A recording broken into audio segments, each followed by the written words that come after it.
काय आहे, दरवर्षी देवेंद्र फडणवीस मटका खेळण्यासाठी देवसला जातात.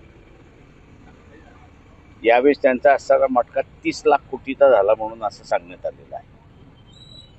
आम्ही असणारं देवेंद्र फडणवीसना विचारतो, तुम्ही दर वेळेस दावोसला मटका खेळायला जाता, त्या हिशेबाप्रमाणे आत्ता असणारं बघितलं तर 1 लाख कोटीच्या वरती असणारी इन्व्हेस्टमेंट तुम्ही आणलेली आहे.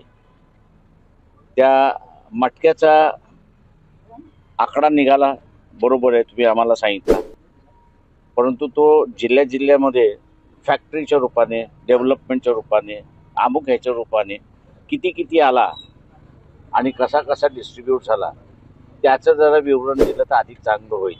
म्हणजे तो मटका खेळणं उपयोगात आहे की दुरुपयोगात आहे याला लोकांना निकाल लावता येईल. मटका हारले की जिंकले?